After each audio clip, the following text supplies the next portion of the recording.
Playas, how you doing? Welcome back to Playas Guide. This is a special live episode of Playas Guide where we're looking at the state of Sega Master System collecting for the North American Library.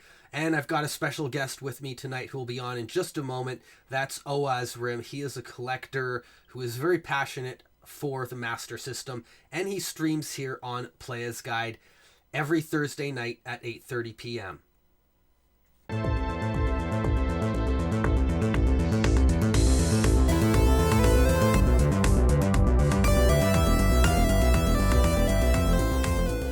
So let's head over to price charting and join Oaz. We're going to take a look at the Master System. So we're looking at the Sega Master System here on price charting, and we're going to be looking at a little bit of CIB and loose cart kind of mixed in there together because it's one of those things with the hard acrylic cases that Sega had.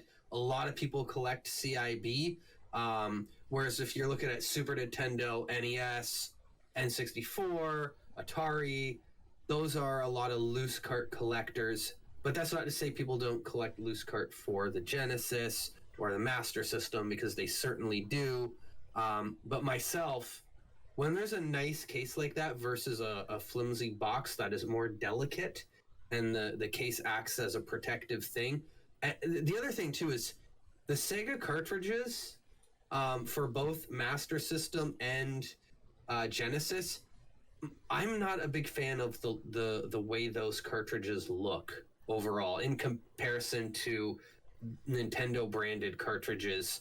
I feel the Nintendo branded cartridges look a little bit nicer and are more durable, but when you got that case and you got a nice CIB Genesis game, I think that is, just like the chef's kiss. It looks so good on a shelf, and it protects the game, so the game doesn't have to, be anything flashy or different colors or anything like that.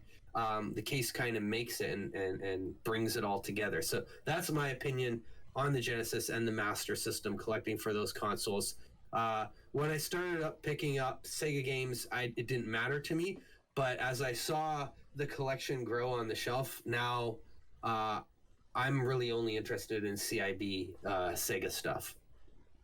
So taking a look here at price charting, we can see obviously the CIB stuff is worth, more, but it's not like a huge difference for the most part. We will see with some games there is a huge difference, but that can be said for just about every console. So the general trend here is going back from 2011, where the Genesis was basically $5 to $8 a game, depending if you're looking at loose cart to CIB, was the average, which wasn't too bad. It wasn't really that cheap, but in North America, you don't see the Master System. It wasn't as popular here as it was in Europe. I didn't hear a lot about it. I didn't really know anyone growing up who had a Master System. Lots of people had the Genesis, but the Master System was, I guess kind of under the radar. So yeah, it's just been on a steady incline, and now the average it's saying about $17 to $28 a game for loose to CIB, which is a little bit high, but considering how small the library is, that means that even at that price, there's games that are obviously more and there's games that are going to be less. That's just the average. That's not terribly expensive, right? You know what I mean? So now we're going to go down the list here and look at a few different games. But for the most part, I'm going to let Oaz sort of navigate here, because he is a Master System collector. I'm just like, I was more of like NES, Super Nintendo, N60. I'm more of a Nintendo collector, but that doesn't mean that I don't collect for Sony, Microsoft, or Sega, because I do. I'm just not as focused on those, and having someone who has a little bit more insight to offer you guys than I do. So, I just want to acknowledge that and put that out there. So, Oaz, what are we looking at here first? All right, just kind of reiterating what you talked about. The average price as of April of last year was $20 loose, and it's $27 loose now. So, yeah, there's definitely some games in particular that will jump those ratios, so it's a lot higher. Interesting thing is, like, the first one we're gonna look at is Alex Kidd and Shinobi World, and then Alex Kidd and Shinobi World with a blue label. The average loose price for these, it doesn't seem to really matter what the blue, if it's blue or the red label, which is kind of strange because the blue label is more rare to find. But the complete in box price, it's 85 loose for red or blue label, but complete, the blue label is 180, and the red label is 109, about $110. And both of those they've been trending up since last year, but not a lot. There hasn't been a big jump like a lot of other games had. Just trending along that same thing. It's 180 complete in box, and going back to April was 156, so about $30. To me, that makes sense though, because what I was talking about is like collecting for a lot of Sega stuff. You do want, well, I want, and I think a lot of other collectors you want maybe complete feel in the box. same way, that CIB is the way to go. So having the more rare version CIB, that should be the most expensive. Yeah, the loose and the complete in box should be more expensive, but the loose is the same price at the moment. So, but that's one of the ones to keep an eye out for because it's rare, especially the blue label. But it's also a good game. If you sit down and were playing it, you'd have fun. Which kind of brings us to the next game we're going to look at, which is not really a fun game. But I kind of enjoy it after I beat my head against a brick wall and finally beat it, which is Alf. Oh, Alf. Alf for the Sega Master System. This one it's a rare game, and so it commands a higher price.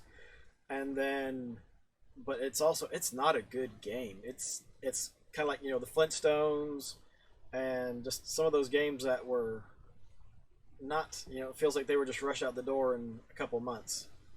And if you look at it here too, like the loose and CIB, there wasn't much of a difference until about 2018 here. We saw it really started to separate. And then when the pandemic hit, which is a trend we've seen everywhere, the game's price just kind of exploded. Like it doubled within a couple months. Whereas the loose gradually went up, so it definitely was affected by the pandemic, and well, maybe it wasn't. Who knows? But it went up. There was a big price jump in March. I mean, from March to April, complete in box went up $40. Loose stayed about the same, but I mean, loose is still $75, which is actually a little bit less than it was April of last year. But I mean, that's the thing. Unless you're trying to complete a collection, Alpha is not a game that you're going to be trying to add to your collection at those prices. If you're just trying to get some games that are good to play for the Master System, why would you spend a bunch of money on Alpha? Because it's not a good game. All right, so James Buster Douglas. This is another one that it's not a good game. It's just rare, and I think it's if it's not the rarest game on the Master System for the U.S. collection, it's second place, because this one it's hard to come across. You don't see a ton of them on eBay, and out of the conventions I've been to, and there's only a handful, I've only seen one copy, and it was at Southeast Game Exchange in South Carolina. The prices, I mean, March of 2020, 800 complete in box, loose 320. And recently there's just a jump. Yeah, but it looks like if we look at this, because there's only been recorded on price charting, there's only 3 sales of it. They were all CIB though, it looks like. Well, I don't know about this middle one. I'm guessing because it was pretty high.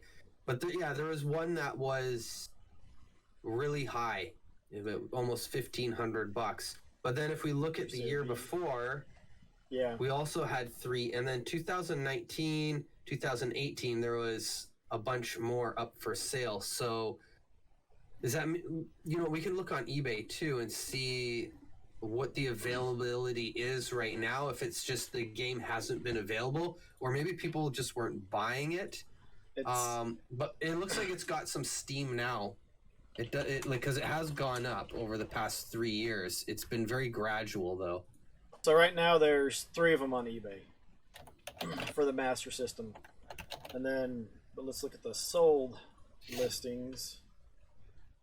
So $264 for the box, just the box, $264, and then $1,500 for complete in box. So 2 sold, and what I say, there was 3 active listings right now. Yeah. So there's Well, not the active ones. One is loose. One is in good shape, but really overpriced. And the thing too is Yeah. buying online when you see something in that good of condition. I Red get a little bit flags. skeptical. Red Yeah, I flags get a little right bit there. skeptical. Cart, those are lumped in with the loose cart sales, or can be.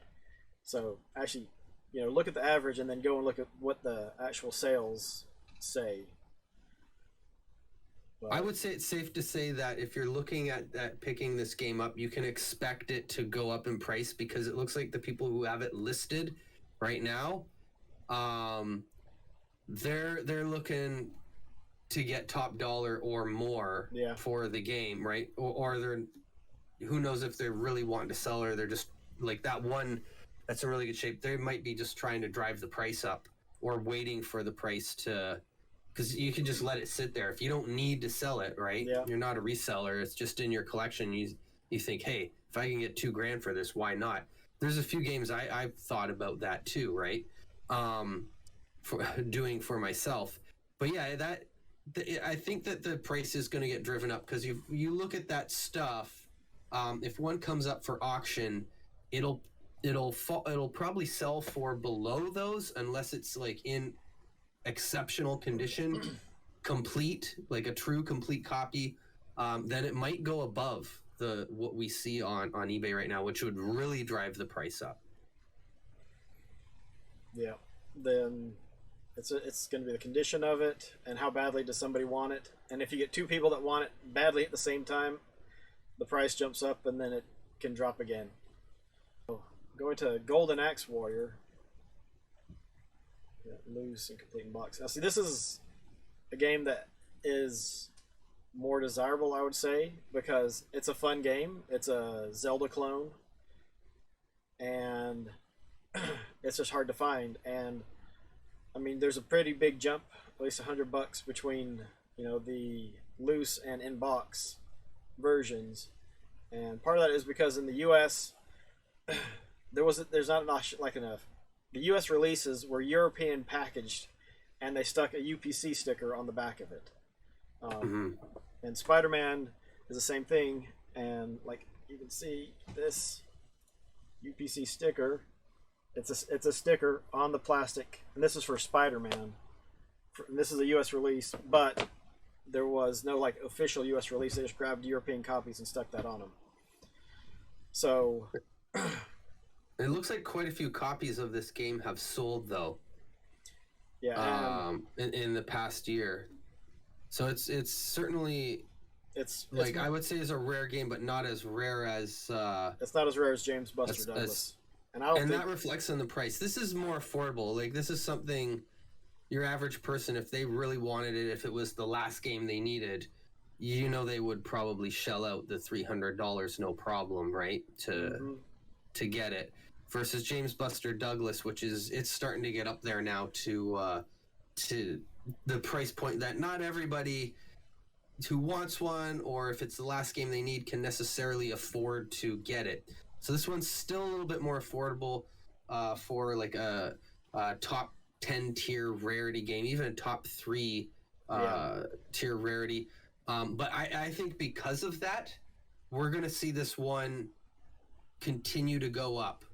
It might even have like a steep incline at some point, because there'll be people like I know when Stadium Events on NES was went to like $1,200, and I was just like, okay, forget about it. Forget about that game then. Which now looking back, it's like, oh man, $1,200. I had picked up a couple copies. I should have bought a box full of them. Yeah, but at the time it was more like that. Really, it wasn't selling for over $1,000, and then it started selling for over $1,000 here and there, and that was like the standard. Became like 1,500, 2,000, and then it was just a steep curve up from there. Which, I mean, I'm not trying to compare Golden Axe Warrior to Stadium events. But what we did see happen, which would be a better comparison, is some of the more playable rare games like Little Samson and Panic Restaurant certainly followed suit shortly after. And I think we might see something like that go and happen here with Golden Axe Warrior. Not to the same extent, because obviously the NES is a lot more popular. It has a wider appeal. Yeah, it has a wider appeal, especially in North America. So this game will go up like that. But again, like, why is Master System not kind of already there? It's because there's just not as many people collecting for it, right? It's not as competitive. But it will get there. Like, what I'm talking about not so much is the price, but the price point, but the general sort of curve, the trend that the price of the game will follow. But I think that might happen here with Golden Axe Warrior, because as you know, Sonic and James Buster Douglas get out of reach for a lot of people. They're gonna look at the next best thing to own. Yeah, and with Golden Axe Warrior, I think it's a rare title, not just in the U.S. but across the globe. There wasn't a ton of them made. All right, and the same goes for the other Sonic. game that's a little bit more rare is Sonic. Now, the interesting thing with Sonic is do not pay attention to the loose price for Sonic, because it has it listed at $560 for a loose cart for Sonic the Hedgehog for the Master System. There's no way to tell if the cart came from the U.S. that I know of. I mean, there may be different revisions of the board, but the cart itself is not worth anything close to that price. There's been one sale, and it was in 2012. And actually, that says with UPC sticker, so that's actually a boxed copy under the loose sold listings. So don't pay any attention to that. So you need to pay attention to I should turn off the loose listings, to the complete in box listings for Sonic. And the last one was in October of this year. This one doesn't have many sales. Yeah, this one it's hard to find. And again, you're going to need a sticker on the back showing that it's a U.S. copy, because most of the games that were sold in the U.S. do not have this the horizontal length manual. It's a vertical manual, so it's taller, and you open it like a book. And this one, it's actually slotted into the case on its side, and you pull it out, and it folds open like this instead of like this. So next up is I want to talk about Spider-Man, because I don't know if you watch the graph. So loose, it's about $30. Which again, this is another one. When I was looking into it to get ready for this, the last two listings are for game and case, and so those have driven up the price when they're not entirely loose games. So I'd say loose, it's about $20, but if you hit CIB, it jumps big time. And that's weird too, because if you look at the CIB, it went up a little bit here when the pandemic hit, but when it really went up, it looks like was at the beginning of this year, back in like March and February, it started to there was a big jump up, then it dropped back down, and then it doubled the previous jump. Stayed there for a while, dropped down again, and then jumped up to $270 for the average. And it's weird. It's like it's going up again, up and down, and it just keeps going. it's like 2 or 3 people get interested into it. They have a bidding war. They all get their copies, and so it drops down a little bit. And then some more people get interested in it. And again, it's the Spider-Man. It's got to have the sticker on it. It's like Power Strike that needs to be mentioned. Yeah, we got to talk about that. So loose, it's pretty much just been hovering around this. It jumped up a little bit and it's dropped back down, and the jump up started in pandemic time, but then it's come back down to about $80 at a high point of $113 for loose. And complete and box did pretty much the same.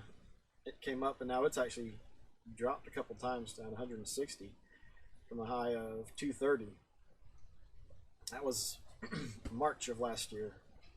Well, that's typical for a game to be usually like worth double for like a nice CIB copy versus a loose cart. So this one's kind of been climbing up there. I mean, the pandemic, you look at it, definitely boosted it, but not like we've seen with a lot of other games. With the mail away, see, it's got this blue and white cover, and the manual's blue and white. So is that the rarest, or is the blue label more rare than this one?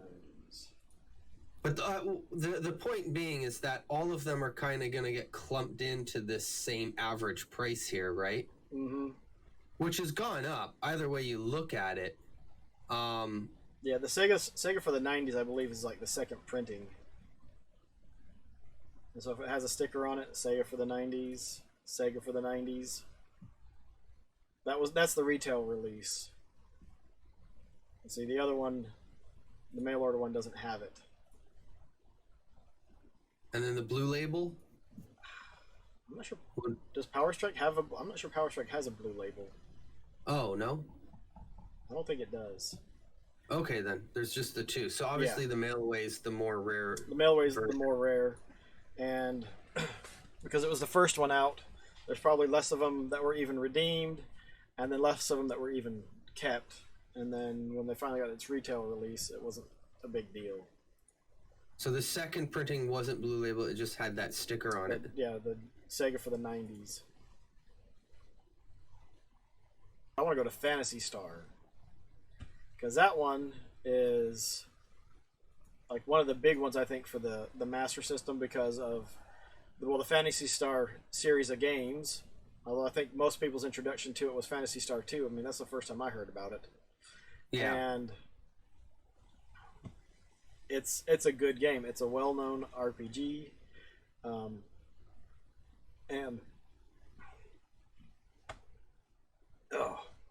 That's one that when the pandemic hit, kind of saw the general trend, more so for the CIB than any of the other, like a lot of other popular games on consoles. Like the popular uncommons, which this one is, saw this big jump, and then it kind of cooled off, and then it got another big jump again.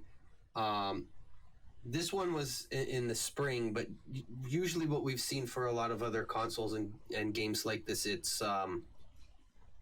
been in like the middle of the summer, which this one's still kind of gone up there in price, because so it's gone from like beginning of 2020 from an $80 game CIB to now double that, basically. Yeah, basically double it. High about $170, and I mean, it seems like the trend with some of these games is they hit a high point and they drop down a little bit, and they jump back up, and then they drop a little bit, and they jump even higher, and then drop a little bit, and then jump even higher, and that just seems to be an ongoing trend with particularly Master System. And I think as time goes on, there'll be more and more people that are drawn to the Master System because of its affordability. King's Quest. All right, let's go over to King's Quest. King's Quest, you can see, is I think it's a little bit more of a rare title. It's an RPG, and you can see it's just gone up. I'm trying to think. I think I've only seen 1 or 2 copies of this, like at conventions. Yeah. So one thing here to kind of say overall about the harder to find and more rare games for the Master System is, as even though it's not as popular as maybe the NES or some of the Nintendo consoles or the Genesis to collect for, I think the market has, like, it is going up because the console is undervalued and underrated, but it has been established as to what games, you know, are the harder to find and more sought after games. So even when we're looking at price charting here and you see the prices generally reflect that for the most part. I mean, there's always games that are, you know, you don't see a ton of and that are kind of underrated, but because it's such a small library and people have been collecting for the console for so long, I think it's pretty well established. There's nothing really sneaking by here. Anybody's radar. Yeah, no one's gonna be like, "Oh, I didn't know that was rare." The only time you'll hear anything like that was like, "Oh yeah, I picked that up 10 years ago and it was only $5." Yeah. Yeah. And that's just somebody like, "Yeah, I got it when it was cheap, suckers." But I haven't actually played through this one. I tested the cart, and you know it's gone on the shelf, and it's like, okay, this is what I'm going to get back to. Sooner or later, eventually, I'll get there. But another That's good how I one. feel about all the King's Quest games. Well, this is the only one me, that's right? released on the Master System. So, which there's games I picked up like Ghouls and Ghosts. I got that one as soon as I did because all right, I'm gonna play through this one because it's on the Master System. So I'm gonna, you know, it gets the Master System stamp of okay, I'm gonna play this. Because that one's really kind of gone up, hasn't it? Which one? Montezuma's Revenge? Well, that and Ghouls and Ghosts. Ghouls and Ghosts has jumped up there too. We can jump up over to that if we want to. For the CIB, anyways. Yeah, and that's the thing is like the CIBs can be really different, especially with the Master System stuff. But another one is Montezuma's Revenge. It's done a steady climb for looks like the past 10 years. For whatever reason, a small jump. Oh, because it had the manual with it, is what I'm guessing. 107 with manual. And see, that's the thing is, with these big jumps, you got to go and look and hope that the eBay listing that it was from has that information. Because you see, September 20th, Master System with manual tested. So, because it had the manual, it commanded a little bit of a higher price for a loose cartridge. Gotta pay attention for those. Then the next one, it drops back down to $52. Yeah, this is a game that I think is pretty popular, right? Like a lot of people want to play this game, not just collect it. Yeah, and I think, like, even if you didn't have a Master System, if you grew up playing computers, you know, in the 80s and early 90s, you'll be familiar with Montezuma's Revenge because I think every school had it. At least here in the States, it seemed like it.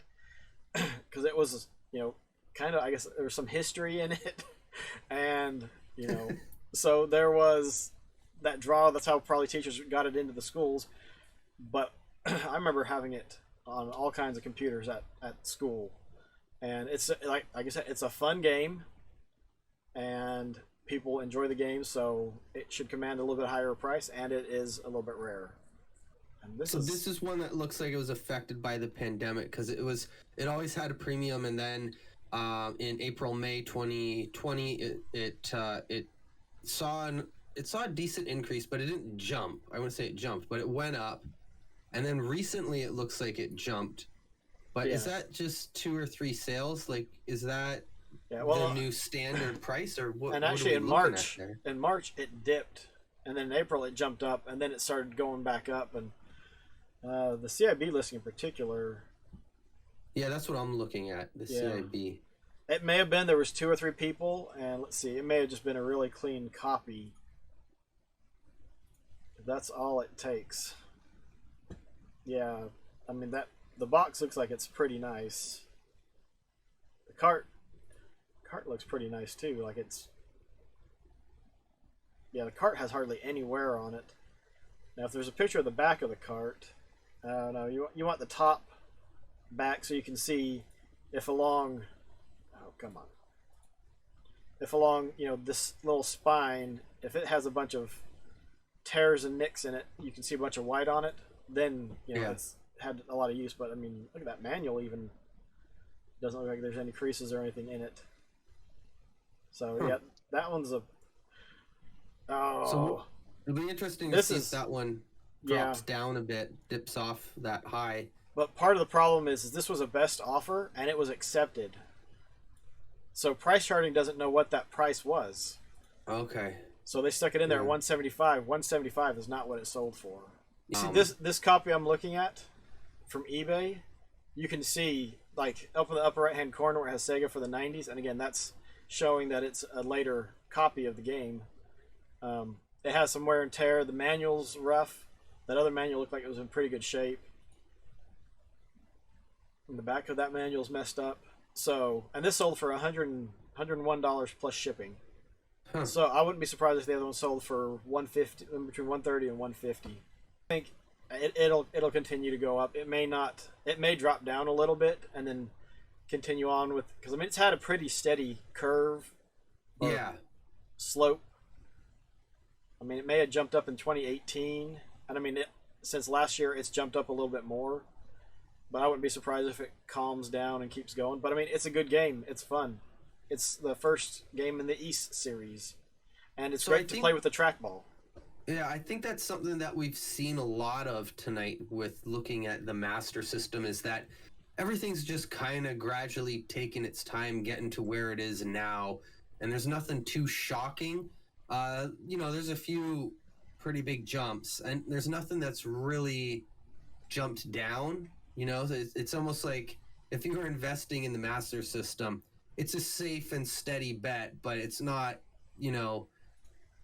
in terms of like reselling and stuff, you're not going to get like the big payoffs so much out of Master System that you would where you see some of these games now on like PS2 that are worth like $200 or $300 more than they were a year ago. Another good game I think to look at is Govelius. It's like a mashup between Zelda, because you got the top-down overworld, but then Zelda 2 for the dungeons where it's side-scrolling. And it's a fun RPG.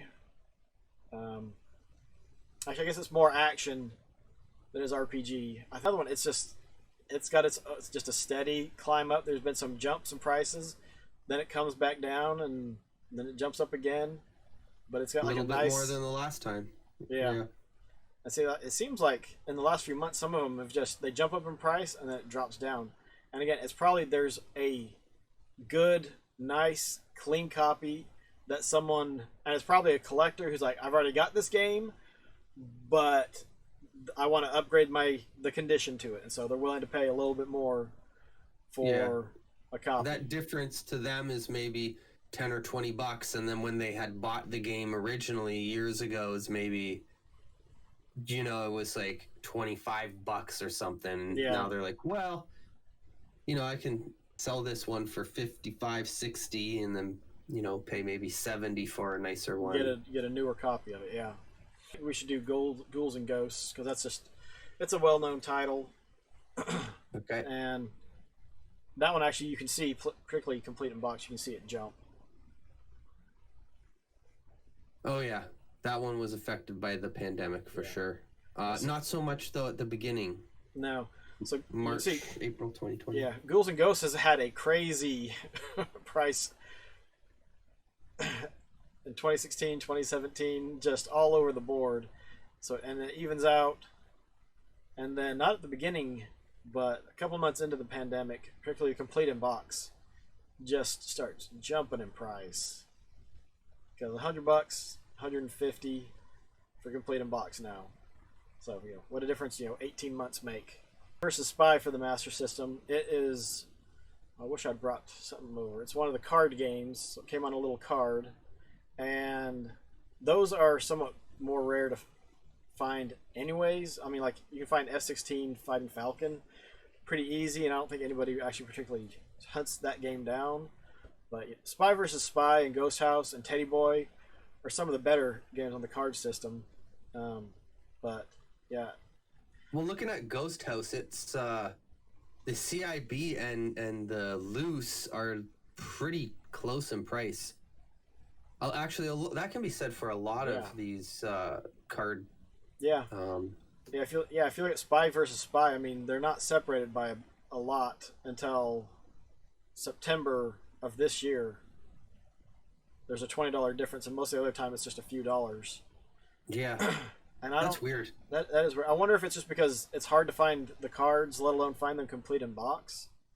You just take what you can get. Yeah, I mean that's what I did. Oh, crap. I think Slapshot you have to have the sports pad controller. No, wait. Slapshot is only a blue label.